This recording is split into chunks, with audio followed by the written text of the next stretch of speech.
Pemilihan Gubernur DKI Jakarta memang masih tahun depan, namun perang kata-kata sudah terjadi sejak jauh-jauh hari. Sejumlah tokoh satu persatu mulai menampakkan dirinya untuk melawan calon independen Basuki Cahayapurnama atau Ahok.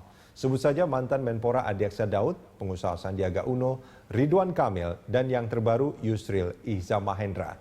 Kritik terhadap Ahok selaku gubernur saat ini mulai bermunculan.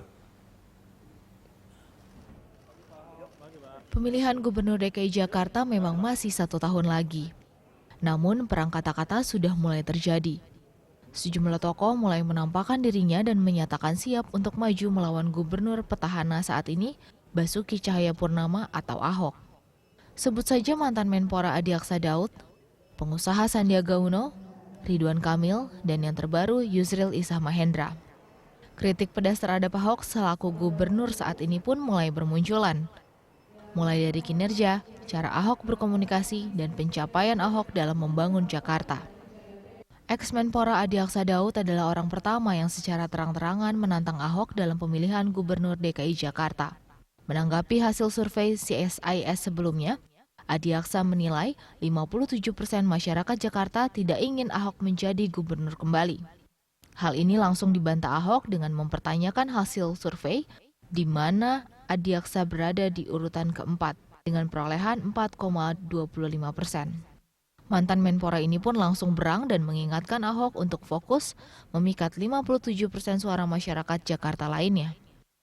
Selain Adiaksa, pengusaha yang juga Wakil Ketua Dewan Pembina Partai Gerindra Sandiaga Uno juga menyampaikan kritikan keras terhadap Ahok.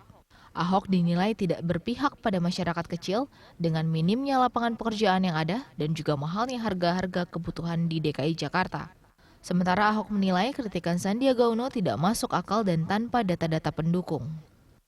Berbeda dengan dua penentang sebelumnya, Wali Kota Bandung Ridwan Kamil yang namanya sering disebut-sebut justru belum memutuskan akan maju dalam pemilihan Gubernur DKI Jakarta atau tidak. Sementara Ahok mengakui dirinya bisa kalah apabila akhirnya Ridwan Kamil mendeklarasikan diri sebagai salah satu calon gubernur dalam Pilgub mendatang. Haji Lulung juga santer digadang-gadang menjadi salah satu kandidat melawan Ahok dalam pemilihan gubernur 2017. Jawara Tanah Abang ini mengaku masih menunggu keputusan partai. Lulung bahkan yakin bisa mengalahkan Ahok. Namun Lulung menolak dengan tegas apabila partainya memasangkan dirinya dengan gubernur DKI Jakarta tersebut.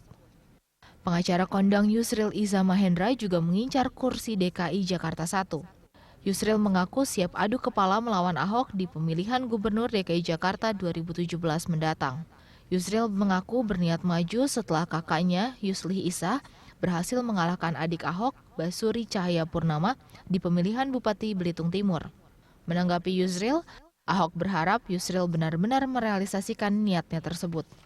Saat ini kita hanya bisa menunggu siapa saja yang akan maju dalam pemilihan Gubernur DKI Jakarta mendatang.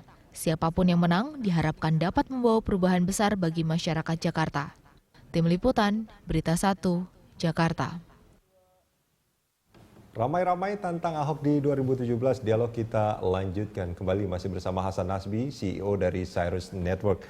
Mas Hasan, kita sudah menyaksikan bersama beberapa pernyataan yang sebetulnya saling serang. Tapi kalau dari pernyataan Ahok, sebagian diantaranya Ahok agak sedikit, bukan sedikit ya, Ahok bahkan sempat mengatakan kalau Pak Ridwan misalkan maju mungkin dia bisa mengalahkan Ahok. Artinya sebetulnya kalau pernyataan-pernyataan yang lain itu dianggap ini bukan disepelekan, tapi Ridwan Kamil lah yang dianggap Ahok ini sebagai the real contender nampaknya. Saya rasa juga Ahok sangat berkepentingan kemudian merasa harus berkompetisi dengan calon yang juga berkualitas.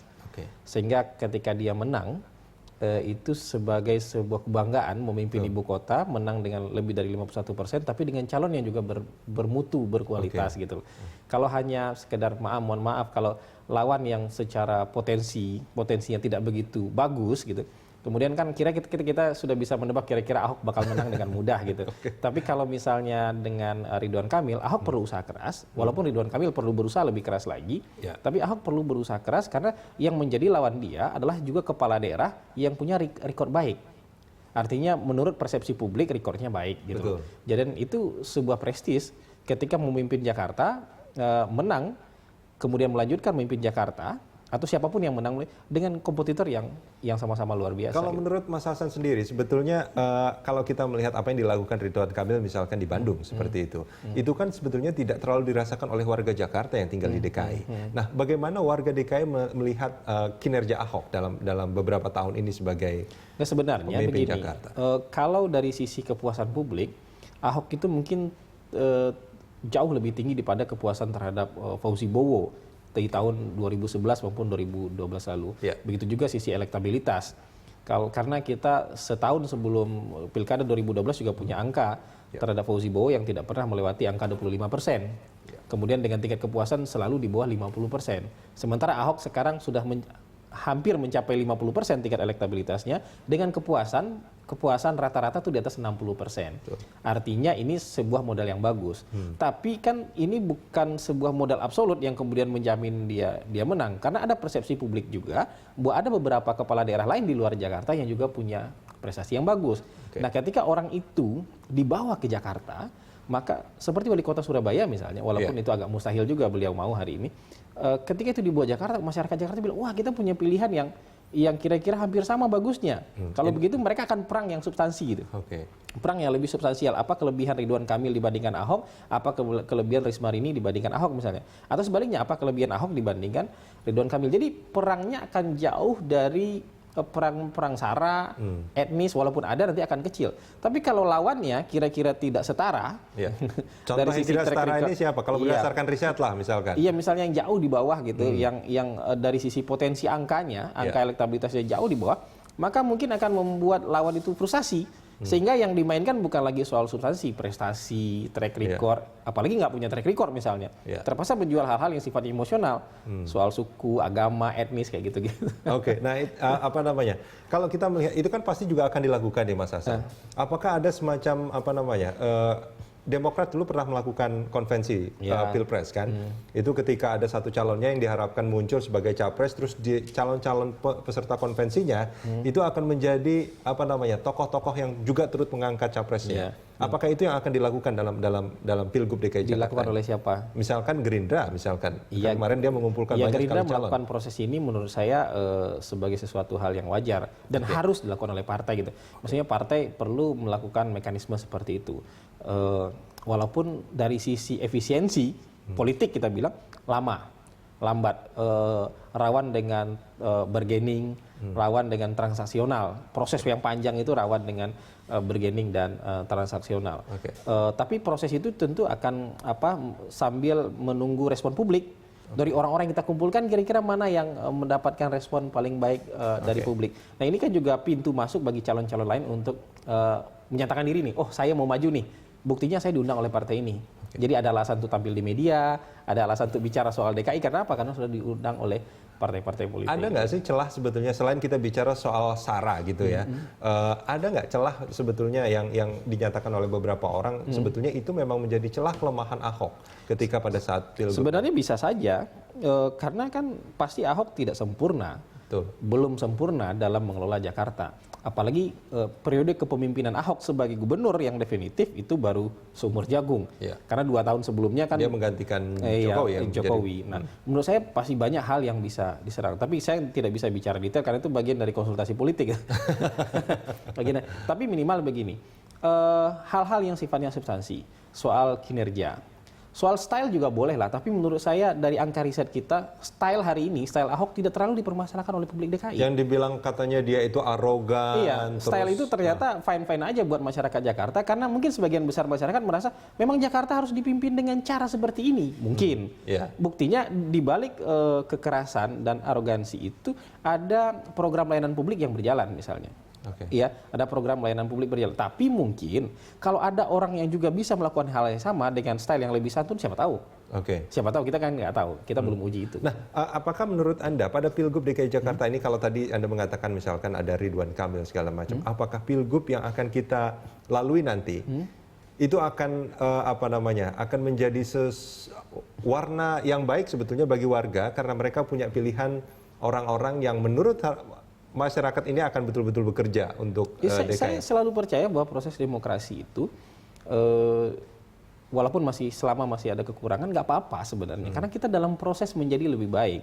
Dulu orang tidak ada yang berpikir bahwa Jokowi dan Ahok bisa mengalahkan Fauzi Bowo, buktinya bisa.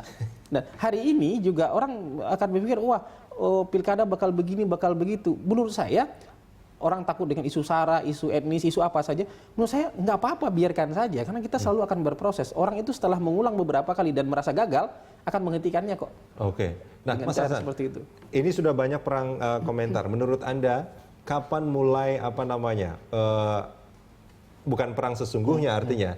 Ketika pendukung Ahok dan pendukung lawan Ahok ini Karena akan belum mulai kalau belum ada lawan yang betul-betul definitif, maka perang ini masih sporadis, belum fokus gitu. Orang yang menyerang Ahok pun masih dari berbagai sisi dan belum dengan agenda yang fokus.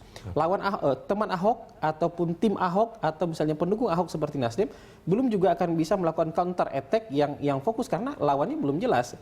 Menurut saya cara yang paling baik hari ini adalah calon, begitu Nasdem misalnya sudah menyatakan mendukung Ahok lewat jalur apapun, apakah lewat jalur partai atau jalur independen, partai-partai lain harusnya mengambil langkah yang cepat itu juga, artinya efisien dari sisi politik, kemudian menentukan siapa yang akan mereka usung, apakah Ahok atau orang yang akan menjadi lawan Ahok. Dengan demikian, calon yang akan diusung itu juga punya kesempatan jauh lebih lama untuk melakukan strategi. Dan lebih fokus juga nantinya. Dan lebih fokus juga. Karena kalau semakin ditunda-tunda, walaupun sambil curi-curi kesempatan gitu, curi-curi kesempatan melakukan pencitraan gitu, sambil menunda itu, tapi itu kurang fokus. Kurang fokus dan akhirnya seandainya nanti ditetapkan secara definitif bulan Mei mungkin atau bulan Juni, mereka kehabisan sangat banyak waktu untuk melakukan sosialisasi dan meyakinkan masyarakat. Kita jeda sebentar, kita akan lanjutkan di segmen berikut.